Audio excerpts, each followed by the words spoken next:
Baton Rouge on today's Sports Shorts. TK and myself will talk about the LSU game tomorrow. The Tigers find themselves now at the latest a 28.5 point favorite.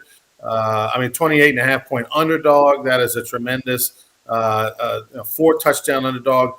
What were the Tigers back in the early 90s when Curly Hallman and LSU went over there and shocked the world and beat Alabama when they were ranked number 1 in the country?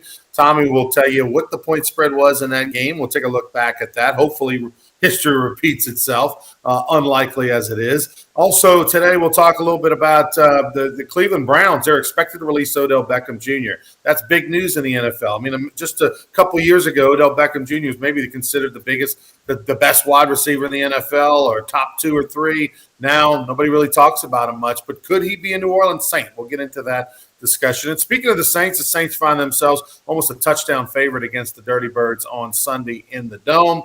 That game will be at noon. We'll get into talk a little bit about that game and a whole lot more. Oh, by the way, Ragin Cajuns came from losing 10-0. They were down 10-0 last night at home in the second half, came back and won the game. Billy Napier's fighting Ragin Cajuns now 8-1 on the year. What's next for Billy Napier? That's all coming up on Sports Shorts Daily, presented by LeBear's Casino.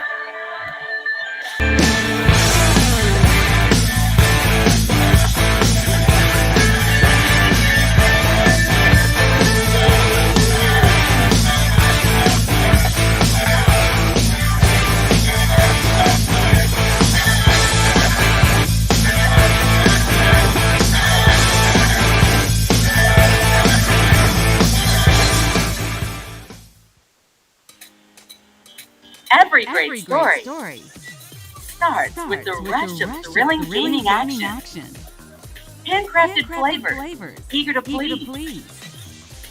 Getaways for some well-deserved tea time. And rewards worth bragging about. If it's a story worth sharing, it starts at LeBear's Baton Rouge. What's your story?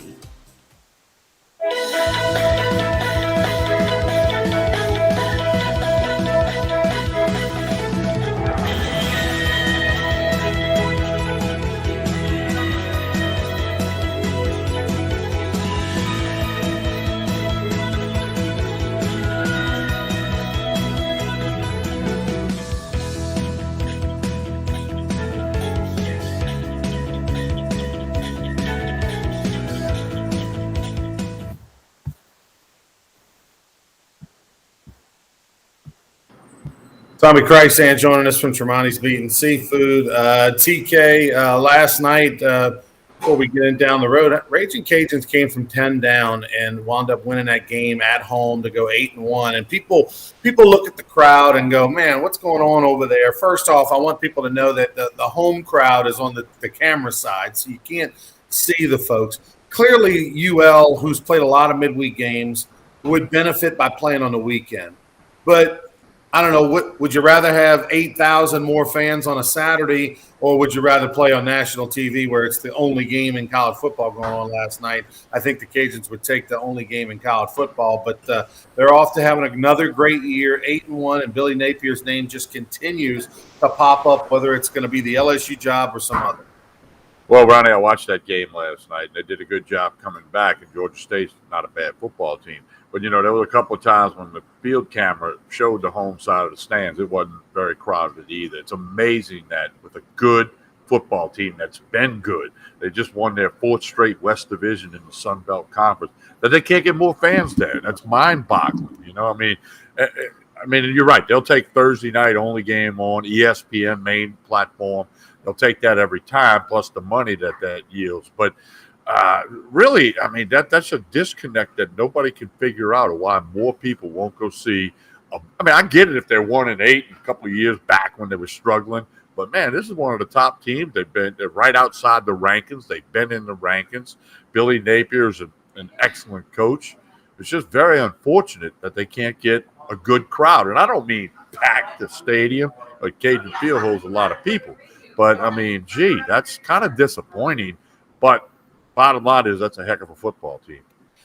No, I agree with you on the lack of crowd is disappointing. No question about it. You're already paying Billy Napier $2 million a year, which is a lot of money for, like you mentioned, a team that's having trouble putting people in the stands. I know some boosters and things like that have stepped up to keep them, but it's like you're maxed out on what you can do to keep Billy Napier, and you probably are overextending yourself a little bit as well at UL. So you're not going to be able to go anymore. I can't imagine them. I was surprised he stuck around and he didn't take another job this past offseason. He knew he was going to have all his players back. He knew he was going to go undefeated or maybe 11-1 or something, and that's where they're headed. They're headed to going more than likely 11-1 and playing a championship game at home, mind you, in the Sun Belt.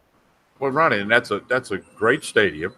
Parking lot is bigger than some towns I've been in. I mean, it's not like there's a tough access or like people. There's people that don't like going to the LSU game because of the gridlock of traffic leaving because they're kind of landlocked by the river and downtown. Ragin Cajun Field. I mean, it's that's not an issue, okay? But it's just amazing. And I know Thursday night wouldn't get as many people as Saturday, but in my opinion, there should have been more people there for this very good football team.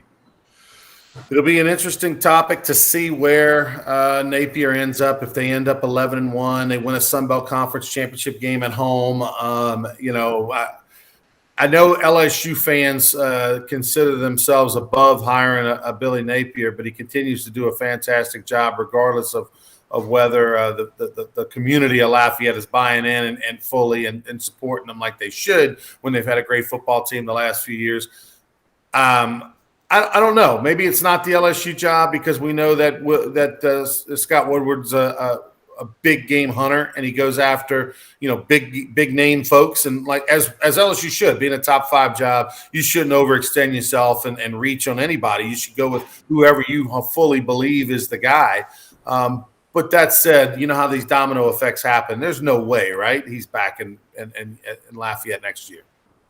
I wouldn't think he's back in Lafayette. TCU job's open. Texas Tech job is open. Who knows what other jobs are going to end up opening that, would be a step up for Billy Napier.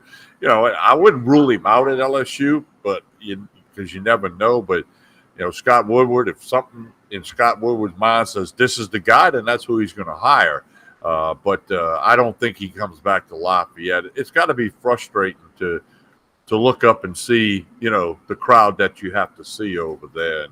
And again, I mean, I'm being repetitive, but if they're not a good team, I totally get it. But this is a really good team. Hey, Southeastern has the same problem. They got a really, really good team, okay? And they can't draw people to the game. So I don't understand. But, hey, somebody smarter than me's got to figure that out. Let's move on to the NFL topic of the day, right? OBJ, Odell Beckham Jr., when he signed with the Cleveland Browns, and that was the big story, right? That Odell Beckham Jr. and Jarvis Landry were going to be together again. You're going to pair him with Baker Mayfield. And you know what? The Browns were going to be the Cincinnati Bengals. Like, OBJ was supposed to be Jamar Chase, with Jamar Chase. And it just hasn't been the case other than moments. For whatever reason, it just isn't working. And then you got the diva factor that is Odell Beckham Jr., which is it blows my mind that he continues to be a diva, even though the production has not been anything the last 2 years. But he was released this morning by the Browns. And could he be a New Orleans Saint? He could be. He's got to clear waivers, and then he's technically a free agent. And the Browns wanted financial protection that in case, because if he clears waivers, the Browns still have to pay him. But if he would get picked up, so if he clears waivers, they wanted protection that they didn't still have to pay him. So, look, here's the thing, right? LSU couldn't wait to get rid of OBJ. The Giants couldn't wait. Now the Browns couldn't wait. There's a common denominator here, and here's what I see as the problem. He doesn't understand it's not about him. It's really about the team. He doesn't understand that. And other than that one-handed catch, which was a great catch, but lots of guys have made a catch like that, his production is just not there. He's had a couple of injuries, but, and every wide receiver in the history of the NFL's dad can make a video that shows the wide receiver running wide open. I mean, Ronnie, weren't you at LSU when Odell Beckham Sr. was a running back? Weren't y'all athletes at the same time? Yeah. Why would he do that? I mean, and I would hope that he did it without OBJ knowing, but he might have did it because OBJ Jr. asked him to do it. But, I mean, that's just the worst of the worst, because after that, I knew he wasn't going back to the Browns. I mean, what player wants that guy in the locker room when dad's releasing videos? Again, every wide receiver thinks they're wide open on every play, and a lot of them are open on many plays. But you don't make a video of it to embarrass the quarterback and embarrass the franchise and the organization. I'm going to assume somebody's going to pick him up, and it could be the Saints, but I also would not be surprised if no one picked him up. Well, Chance asked, how could the Saints afford OBJ contract? Because they're not going to pick him up on waivers. They're going to hope he clears. Correct. And then they can offer him whatever. Clear of that contract. Yeah, exactly. OBJ almost needs like a little bit of a Jameis Winston cleanse. Go to New Orleans, be a good guy for a half a year, don't cause trouble, for the Saints. And yeah, the Saints can't afford him long term. They've already got Michael Thomas under contract. But can they pick him up for the rest of the year? Would Odell want to come home when he kind of fit and have a chance to play on a winning team, have a chance to, get some meaningful playing time and get the ball thrown his way and try to fix his image? The Saints would be a good fit from that standpoint, Tommy. Well, and another thing, remember when LSU won the national championship and he had to inject himself into the story, right? And giving out money. Now, he's banned from all LSU athletic events. He cannot attend. He can't go to a women's for a certain amount of game. time, yeah. A couple of years, I think the ban was. But that's just him. He had to be in that story and giving out the money, and it was real money. It was first reported that it was fake, but it wasn't. And again, I think you hit the nail on the head. He needs one of those Jameis Winstons. I'm going to clean my act up. I'm going to realize it's about the team and the organization and not me. Because obviously he's got talent, and he's shown that. But but here's the thing. I remember John Gruden saying on Monday Night Football years ago, somebody was talking about Terrell Owens returning to somebody, and Tirico, I believe, was the play-by-play guy, and said, well, that guy, he's got a little bit of baggage. And John Gruden said, if you can play, you don't have baggage. If you can't play, then you have baggage. So, but Odell Beckham has not been a very good player the last couple of years out the gate. So I don't know. It'd be an interesting story. Obviously, he's from New Orleans. He played at LSU. So a lot of people have a big interest. And I'm sure there are fans of other teams that would love to have him. But I'd tell them to be careful what you ask for, because you don't know how he really is.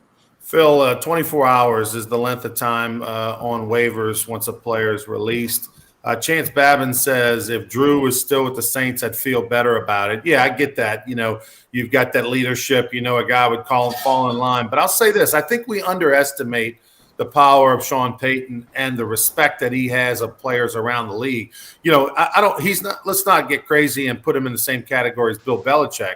But how many players, Tommy, over the years has Bill Belichick taken and kind of, wow, he took that guy? I can't believe he took that guy. That guy's Randy trouble. Moss.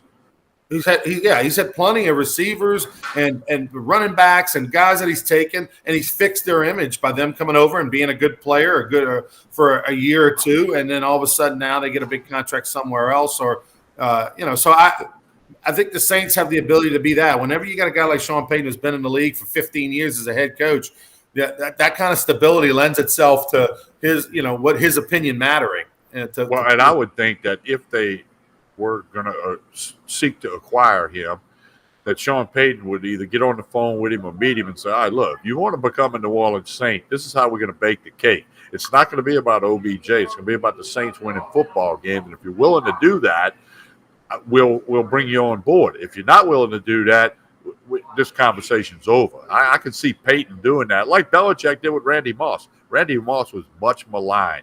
All of a sudden, Belichick takes him and he goes to a Pro Bowl. I mean, because Belichick said, hey, this is how we're going to bake the cake around here, and you're going to conform or you're going to be out of here quicker than you got in here.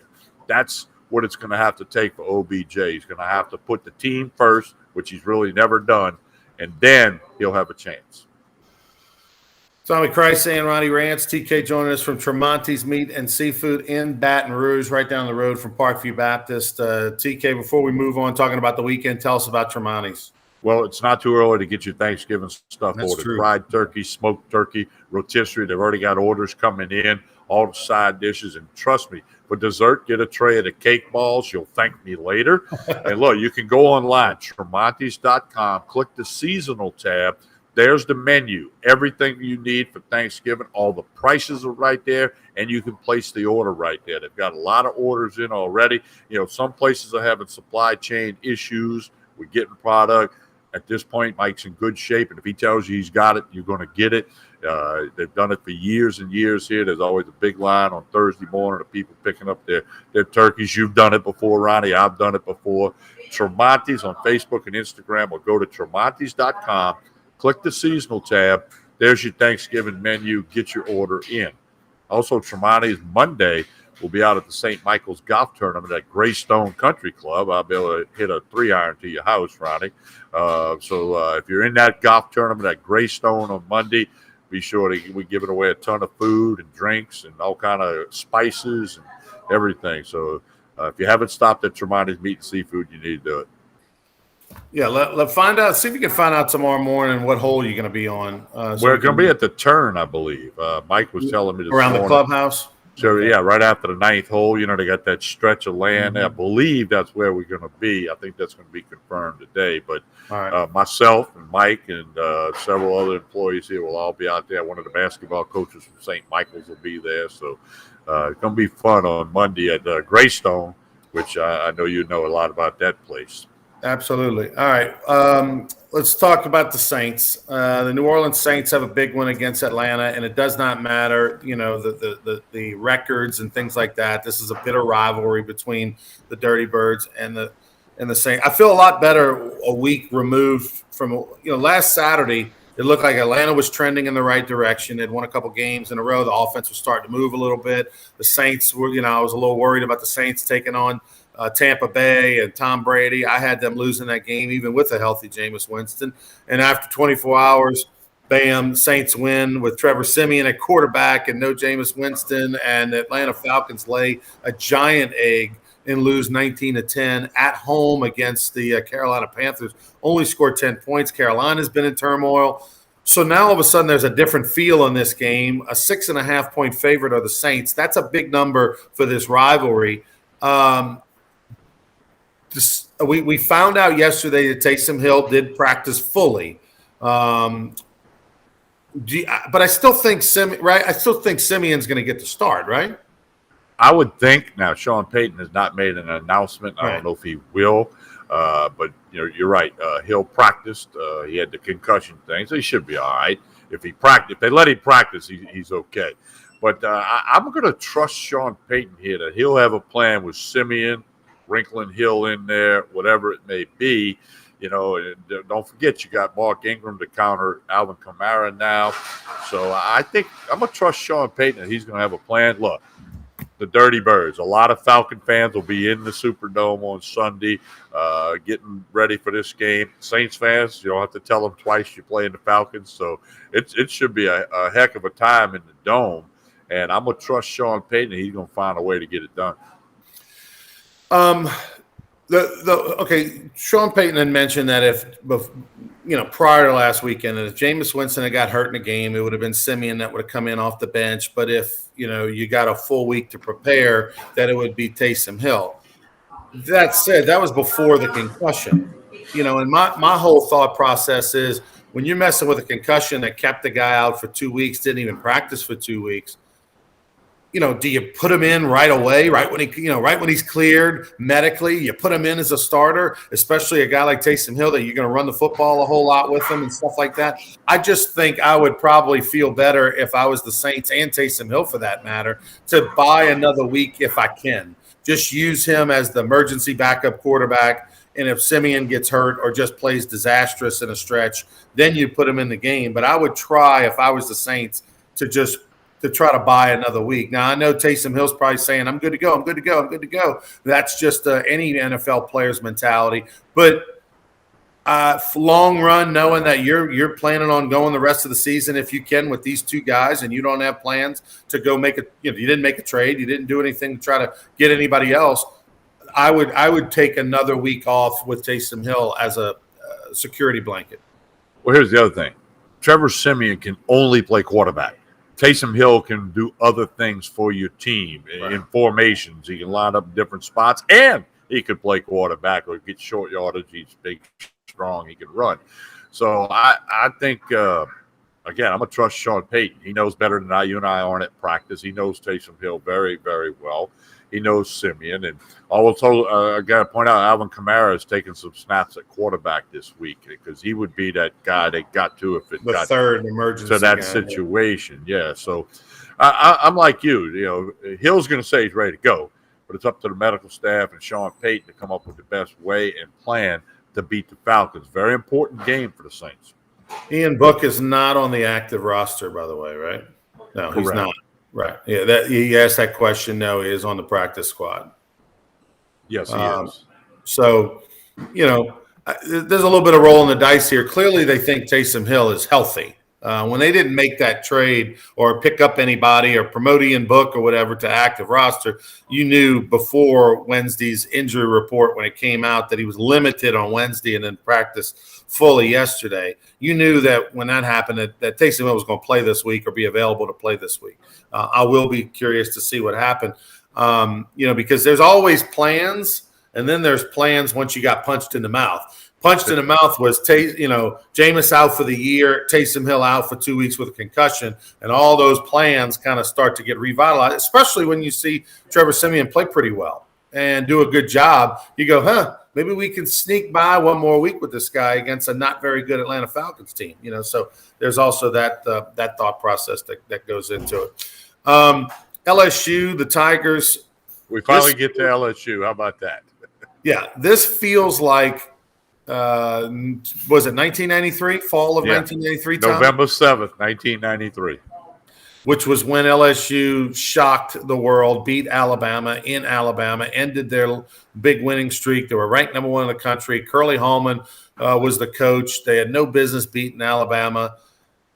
But in that game, what was the point spread? 20. Alabama was a 20-point favorite, which back then that was a big, big number. Now, you got lots of those kind of numbers, and even higher. But no, that was one for the ages. It broke a 31-game winning streak, I believe it was, and LSU got it done. But that was a memory for a lifetime. But now, Ronnie, they're 28.5-point underdogs in Tuscaloosa. I was talking with a bunch of guys last night we went around the table. Everybody's like, they don't have a shot. They got no shot, and this is the other thing we talked about that, like you and I talked about the other day on Sports Shorts Daily. The amount of interest in this game in the Baton Rouge area is just next to nothing. No buzz, no vibes. I mean, it's LSU, Alabama. CBS didn't even want it. It's on ESPN for the first time in almost 20 years.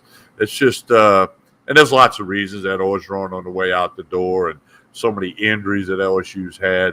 Alabama's a very good football team. It's just the stars are not lining up. That old saying, never say never. But I tell you what, if LSU somehow won this game, it would be the upset of the century.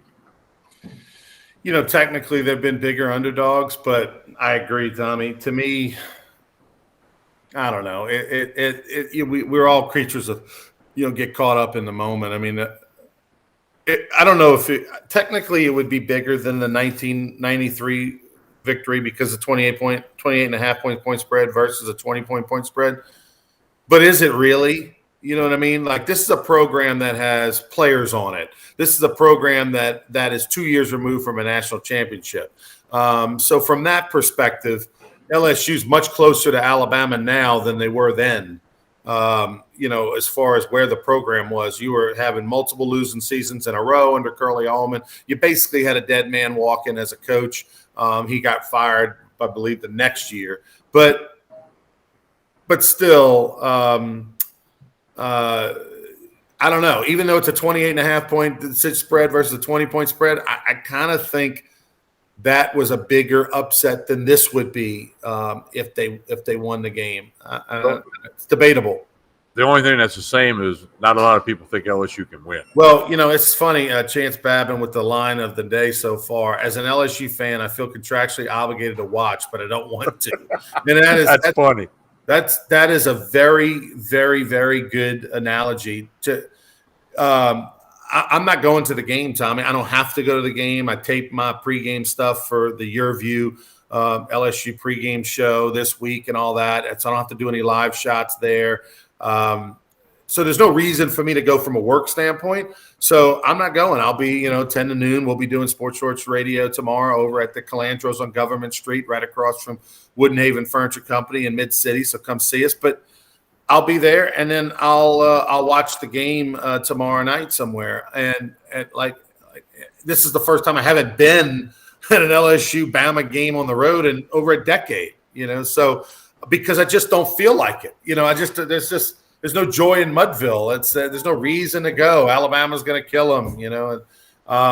So that just I think Chance's line's perfect. LSU fan, you're contractually obligated to watch, but do you really want to? That's a very profound statement. And a lot of people would agree with Chance. They're going to watch. They might not want to, and they might turn it off at half, or they might have it on in the background and be flipping burgers on the grill or something. We'll just have to wait and see. All right, TK. So before we sign off for today's show, you got to give us a couple of winners. I know folks can go to meatandpotatoesusa.com to buy their winners for the week, but for the loyal Sports Shorts Daily listener, give us a couple that you really like this weekend, whether it's NFL or college. Bama minus 28.5. Really? I like that big, real big. First half line's 19. I'd stay away from that. I'd go with the full game, but we'll just have to see on that.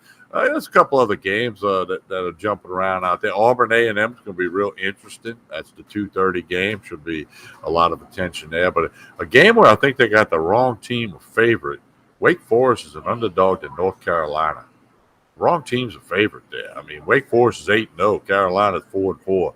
Watch out for the Demon Deacons. Wake Forest, a money line bet may be the one. You love the money line. You get a little value there. The money line bet might be the one to do right there. One that's getting a lot of attention is Ole Miss 9.5 against Liberty. And I know that, Liberty's a good team. They score a lot of points offensively. I know that Ole Miss is coming off of, a disappointment at Auburn and a tough stretch of playing some tough teams. They're at home. Liberty last week hung 62 on UMass, 35 on North Texas. But this is a Liberty team that lost to UL Monroe 3 weeks ago when they were a 32-point favorite. Liberty beat UAB 36-12. Liberty lost to Syracuse 24-21. They survived against Troy 21-13. This is not Liberty a year ago. I think this is some value there for Ole Miss. I'm going to take Ole Miss right there. I like your Wake Forest pick that you said. Wake Forest, the underdog against North Carolina. That's strange. Maybe there's some things going on with Wake Forest that you and I don't know. We're not digging deep enough, but I like Ole Miss against Liberty, giving up 9.5 in that one. I agree. Get on Ole Miss, jump on it with 2 feet. That should be a W. And then I'm going to give you one that I like. Speaking of ULM is taking on Texas State. ULM is 4-4 on the year. They are a 3.5-point underdog on the road against a 2-6 Texas State team. Texas State is not a good football team. Texas State got beat 45-0 by the Ragin Cajuns. Texas State got beat 28-16 by Georgia State. Texas State got beat 31-28 by Troy. Troy's not a good team this year. Their 2 victories this year that got them some attention. They knocked off South Alabama at home in overtime. They won 33-31. South Alabama's got 3 wins on the year at the time. They were 3-2 on the year. South Alabama currently is South Alabama's kind of going on a little bit of a run and won a couple of games. They knocked off Georgia Southern and knocked off Arkansas State. So that win looks a little bigger now. And then the other win that Texas State had, they knocked off FIU 23-17 in overtime on the road. I like ULM giving up 3.5 on the road. Coach Bowden's done a great job. They won 2-3 games already in conference, which is unbelievable. So take ULM, take the Warhawks, the Mickey Parringtons on the road against Texas State, giving up 3.5. And I like Ole Miss at home, 9.5-point favorite over Liberty. Those are my college football picks for you tomorrow. I like that ULM pick, and something we can talk about more next week. McNeese joining the WAC, the Western Athletic Conference. Right. Southland's about to go away. They don't have teams. They're trying to get like Old Dominion or Bill Daly's place, but the Southland's in trouble, as is Conference USA. But we'll see what happens. But McNeese, that's a big step. I guess they got a big travel budget now. Well, they're going to be relying on the casinos over there to pitch in to help out a little bit. There you go. Hey, sports betting is exploding, man. That's right. Speaking of the sports book over at LeBear's Casino, it is now open 7 days a week. You can place your bets 10 a.m. to 10 p.m. during the week and 8 a.m. to 11 p.m. on Saturdays and Sundays. Go by the LeBear's in Baton Rouge Casino Sportsbook and place your action this weekend. We'll be over there, not this Saturday, but next Saturday. So looking forward. We'll place some bets live on Sports Shorts Daily. Ronnie, one thing I want to mention is this has been a conversation. This is going to sound funny, but a lot of people don't know how to bet at a sports book. Maybe we could take a show one day, because like one example they didn't know is, you can cash your ticket a month later. You don't have to go when the game ends or the next morning. If you bet on the Thursday night football game and you have a winning ticket, you can go there next Tuesday afternoon and cash it in, So it's a little different, but people will learn real fast, but not everybody knows how to bet at a sports book. Not that it's difficult or hard. And I'm sure the people at the window at the LeBear's sports book will explain it to you if you have a question. So you got to figure it out. He's Tommy. I'm Ronnie. Don't forget Sports Shorts Radio tomorrow morning, 10 a.m. till noon on 104.5 ESPN Baton Rouge. We'll be live from Calandro's Supermarket on Government Street. Joel Davis will be joining us as well. And the first hour, second hour, former LSU and NFL linebacker Derek Beckwith will be with us there. And don't forget Sunday night, Hold the Rope with Skip and Cano. I'm a part of that. So is Justin Vincent. 7 to 9 o'clock on 104.5 ESPN. Hold the Rope on Sunday nights. Come out and join us at Sammy's Grill on Highland. And I know Skip will be there at Sammy's this week, and maybe even a surprise guest. Jay Johnson may stop by. So go on by Sammy's this Sunday night. Have a great one, everybody. We'll talk to you tomorrow morning, Sports Shorts Radio.